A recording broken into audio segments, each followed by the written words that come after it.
Please welcome Laura Johnson and their talk on cyber harassment, things I wish I knew before shit went sideways. Hi, everybody. Good afternoon. So this talk stemmed from, which I'm sure most talks stem from, sitting outside of a conference saying, I wonder if this would be a good idea. So I do have a side note on my first slide to thank those that were there and really helped me get the strength to do this. So I am just the same as everybody else. However, I got lucky enough to receive giant manifesto emails. And within those emails, it took me to one heck of a dark place, and I decided to start researching recently on kind of what other people were experiencing with this and what laws wrapped around that and where you could get protected from it. Because as I went through my experience, I was one of the first from my lawyer. So that led me to the trolley moment in my life. Because to give this talk, there's a possibility that individuals will figure out who I had to get a protection order against. And I had to say to myself, what's worse, not speaking out about this and then having the whole next generation have harassment problems and feel helpless? Or do I go ahead and speak out about my experience and try to help others not end up in the same scenario I was in? So in reality, I'm not controlling the trolley. I'm laying on one of those tracks with the other individual, possibly getting ready to get run over from the amount of backlash I may receive from doing this. So who I am not, I am definitely not a lawyer. And trust me, mine was very expensive. And hopefully this talk will help you save some money in the future if you do run into the situation. And I also want to say I am very much not a therapist. I had to hire a flawless one as well. So harassment in general has been the weirdest thing to research. It is all individual based on how you feel. And during my experience, one of the things that my lawyer made sure I understood was at the end of the day, when you walk into a courtroom, it's just strangers. It's strangers that are going to judge you, obviously, on what facts you have brought to the table. And harassment laws, when you read them, are not exactly caught up with where we are online today. And then there's the lovely argument when people start harassing you that they have a right to do so. And when you go around and start Googling what is really the definition, you're going to get opinions. Well, I have plenty of opinions that I don't have the right to hurt somebody to share. So obviously that turns into quite a gray area.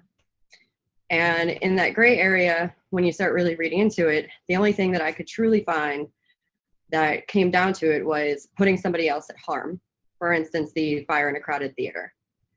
But at the end of the day, who decides what that harm is?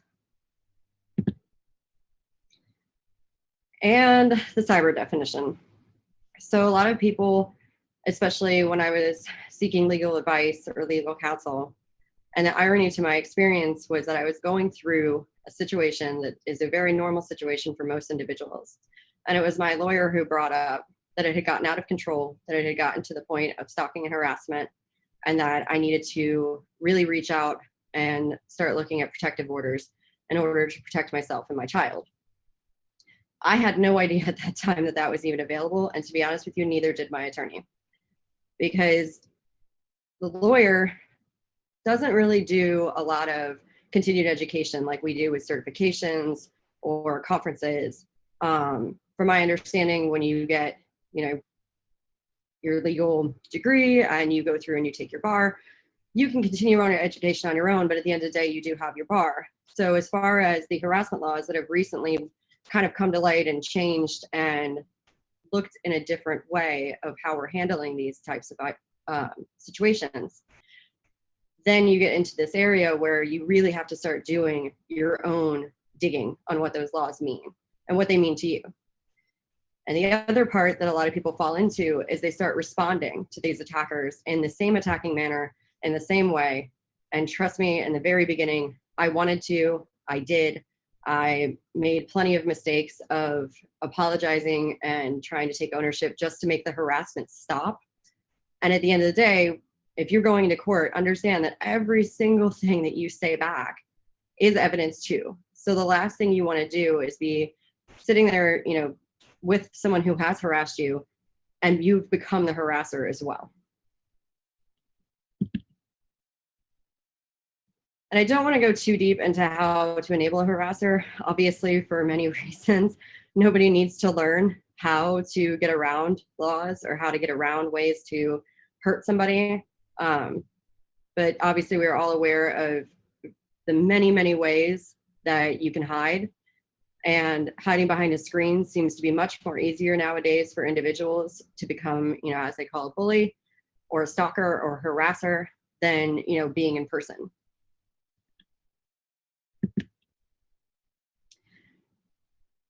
So when I put together my emails, my texts, and I sat down with the lawyer and he said, I want you to be prepared that there is a large possibility that I was wrong, you're going to lose, and that we really don't have a leg to stand on. And through this whole process, I was prepared for that. And I was prepared to just block emails and kind of continue on with my life that way and not have to deal with it anymore and kind of just spend hours on end having to look on to make sure my name wasn't put up on a website, or that a fake website wasn't launched about me, or that individuals put up information on Twitter or Facebook. I can go on for hours. And I was really mentally ready for that. What I was never ready for was at the end of the session in the courtroom, they read, and I know reading your slides is not the greatest thing. They read to me, this is more than a subtle approach, but nonetheless, it is sufficient to establish that Ms. Johnson is in imminent danger, as Mr. Harasser simply cannot let go and uses these methods of coercion, manipulation, and control to maintain contact and some sort of authority over Ms. Johnson. I will admit at that point, I did cry, because I never, through this entire process and this entire experience, thought that anybody believed me, believed what I felt. I didn't believe that I was valid. I honestly just thought to myself, I'm being too sensitive. So what worked for me to get through that was taking these emails, these texts, these screenshots, and never reading them again. Sending them to my attorney. At the end of it, just creating a forward so that my attorney could read them. And my attorney let me know anything that was relevant to my safety.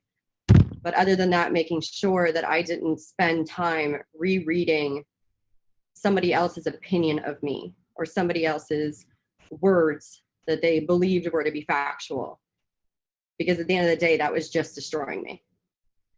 And when I walked into a courtroom, one of the things that I really had to practice was just stating facts, because people weren't hearing me when I was emotional. They weren't hearing me if I was in tears. But when I stated the facts, then I was heard. One of the biggest surprises during this experience was filing for FMLA. I had to take a significant time off of work for court hearings and for just going to my therapist. And I was concerned that I was taking so much time off work that I was going to lose my job.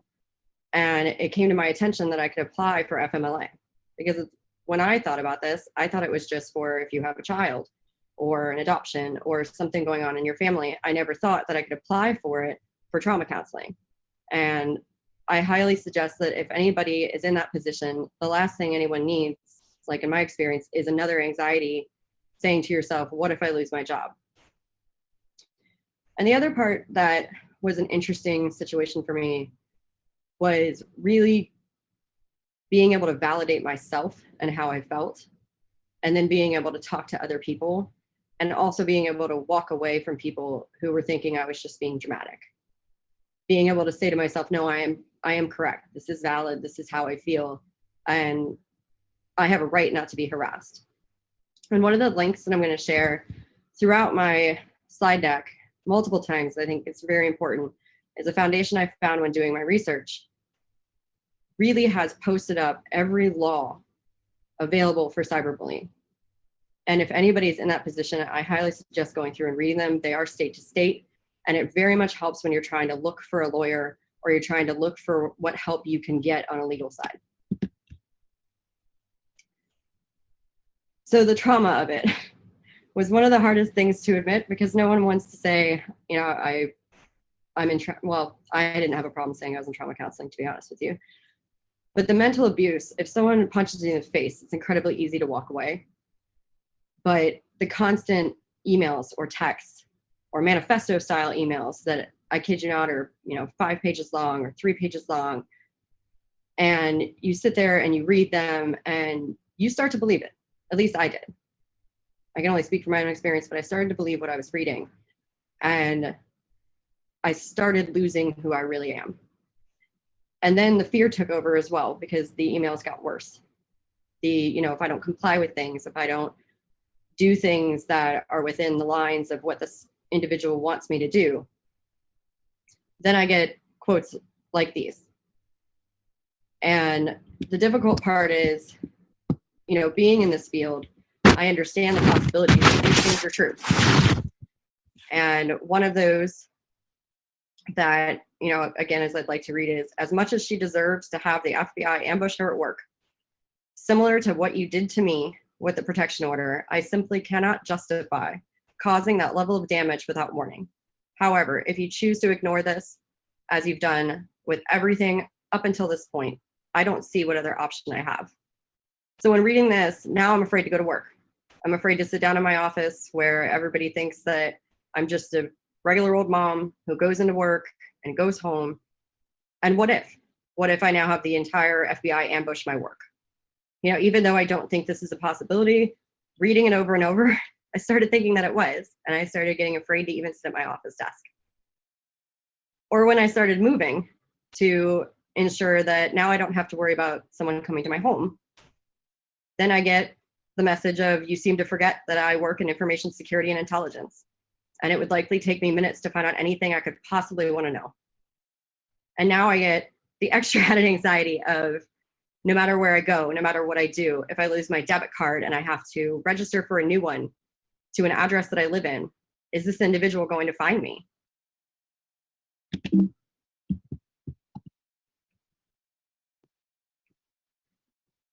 So the keeping yourself safe, and again, I'm not a police officer, I'm not a lawyer. The American justice system, it can work. I know people have had it fail them many a times. It can work. And I have found that it worked best for me when doing my own research, when finding what the laws were, when finding where my evidence fit into those laws.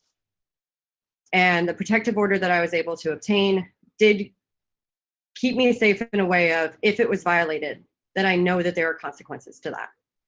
Now, at the end of the day, if someone, shows up to your home or sends you another email or launches another website, yes, it is just a piece of paper in your hands, but it is something that can keep you safe, for the fact that sometimes that fear for that other individual of the repercussions for doing whatever they want to do after that is scary enough to make them stop. I joined a lot of support groups. I know there's one on this conference chat room. Again, with the FMLA, I highly suggest, if you are in counseling, if you need counseling, look into getting that. And one of the things that took a lot out of me was not blocking everything until I had all the evidence I needed. However, if you do have an attorney, I suggest sending the emails to them, and you never have to read them. It's not something that you should want to read. It just breaks you down mentally if you continue to read these messages, or you continue to, play into it. So knowing your rights is probably one of the hardest things in this situation.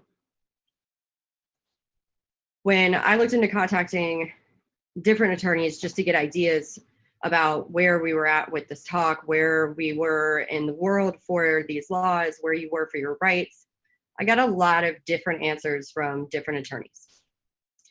And one of the big things that, when I was doing this research and I found the foundation, was the kids. All of these kids and these students that are reporting this massive amount of cyberbullying and the effect it has on their lives, and the effect of feeling incredibly helpless even as the parents. I spoke to one set of parents that,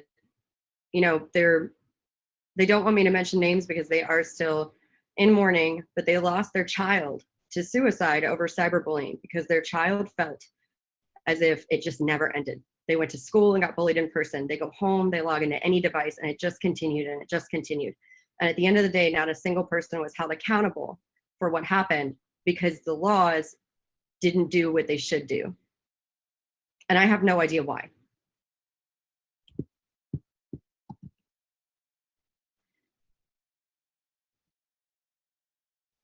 So one of the things that I can say I definitely did wrong was I fell into all of the statistics, all of them.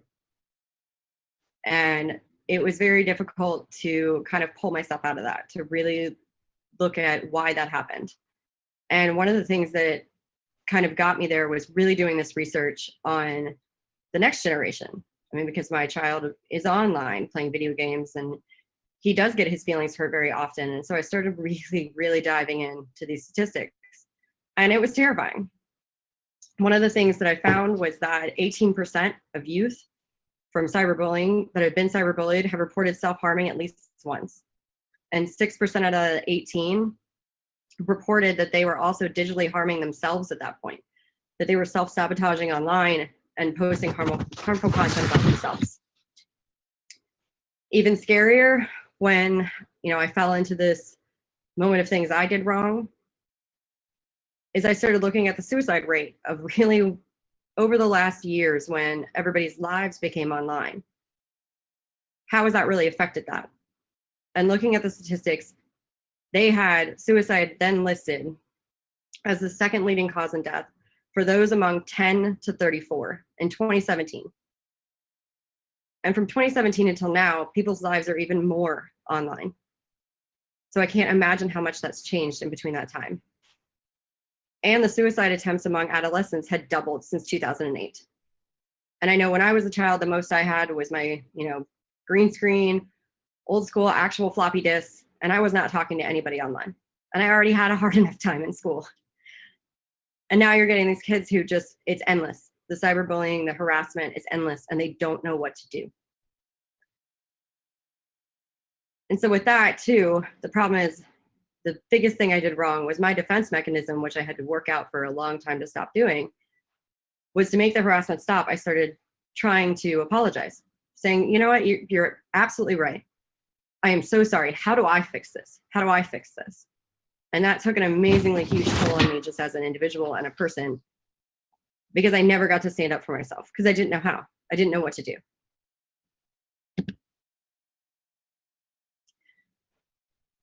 So the things I did right. Well, I have been accused of being obnoxiously happy, and I took that life back. I sat down and really realized that I have to stop treating other people's problems as my own, and I have to stop taking ownership for other people's opinions of me. And I really had to sit down and look at the facts. And I also had to really decide how I want to deal with the abusers online. How do I want to handle this in my own self? And for my own self, I actually started sticking up for myself, which is a huge change. I'm still not used to it. But I stick up for myself in a way where there's a possibility that I don't say anything at all. Or I just say, please stop sending me these messages. One of the things that I really noticed was that the individual that was harassing me really created their own dumpster fire and just kept throwing gasoline on it. And the moment that I walked away and said, you know what, this isn't about me. This is not a me problem. And I want more than anything to help anybody out that's hurting. But at the end of the day, I have to do my own homework and help myself first before I can help anybody else. And so I needed to recover from everything that had happened in order to kind of be in that place. And one of the things that I learned from that too is really kind of keep an eye on my friends and what's going on with them online, or my child. Because if you start noticing somebody being jumpy around getting a text message, or you start noticing that somebody is, kind of backing off online or leaving chat rooms, asking them if they're okay is one of the things that I really started doing right during all this, because I had people doing that for me. I didn't see it at the time because I was so buried in everything that was going on, but I did have people doing that for me. And I want to make sure I continue to do that for everybody else. And the other thing is staying in with the trauma counselor. It was really important to do that. And it's really important to, I feel, to promote my own self healing during this process to make sure people are not embarrassed that they have to go to a therapist. I've heard that too many times through this process, that going to therapy is embarrassing when it is not. Helping heal and get yourself through this type of situation is something that you should be proud of.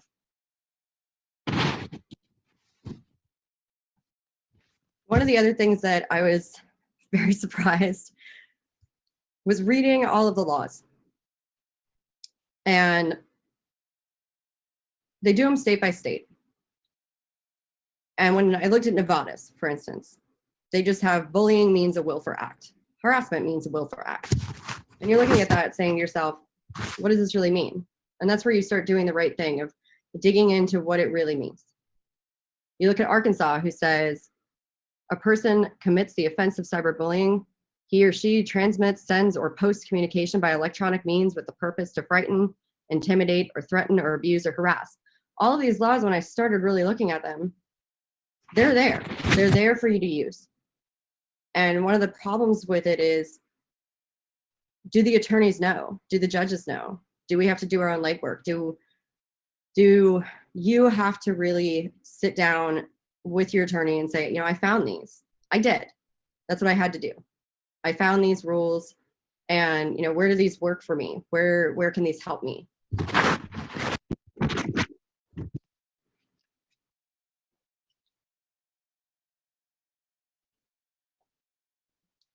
The things that I still wish I knew. Man, I could go on this one forever, but when will these laws really catch up and be clear? Because when I was going through my experience, when I was looking through all of these laws, when I was talking to individuals about how can I get through this, even after the protection order, how can I get through this? I had multiple people tell me that I wasn't being harassed because I didn't have somebody in my lawn, or I didn't have somebody at my workplace. I didn't have somebody in my face. And it really, you know, started to get to me of, but there are clear laws, there are clear rules written, but they're just not being seen in a courtroom. And they're not being seen by these lawyers, and they're not being seen by the judges. And the more and more that I dig into this, and I'll continue to dig into this, I want to figure out a way to make it so that these parents know that they do have a voice. That the parents that I spoke to that lost their child over harassment that was constant do have a valid case against somebody else. That it's not okay, and that you don't have to put up with it. And what was surprising when I talked to a few lawyers when putting this together is the amount of harassment that they have to put up with. In their words, have to put up with. But they shouldn't have to. Divorce attorneys, for instance, get constant mail, constant emails that are harassing and threatening and just awful. And they feel they can't do anything about it because that's their job. But it shouldn't be anybody's job to have somebody threatening them, for them to be concerned that they took on a case that, you know, just a normal divorce, and now they're worried about their children, or they're worried about somebody pulling up into their driveway who is, you know, their opposing case. And that shouldn't be the way that life goes. It's also terrifying when I started looking into websites going, how much could I really find out about myself online? Well, for, you know, $5.99, you can find out every cell phone number you've ever had, every address you've ever lived at, every place you've ever worked at, everyone you're affiliated with. How is this a thing without laws wrapped around that? And so that leads into who can really start these changes? Who can do these changes? And I'm going to continue to reach out, and I really hope that people continue to reach out to me so that we can figure that out. So we can try to help, you know, everybody who is really feeling this way get to the other side of this without feeling like they're lost or broken or helpless and that they can't do anything.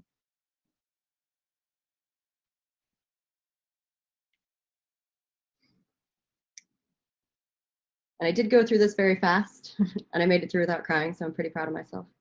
But I will be in the chat room to answer any questions, and I'm also available anytime via phone. Thank you so much. Thank you, Laura.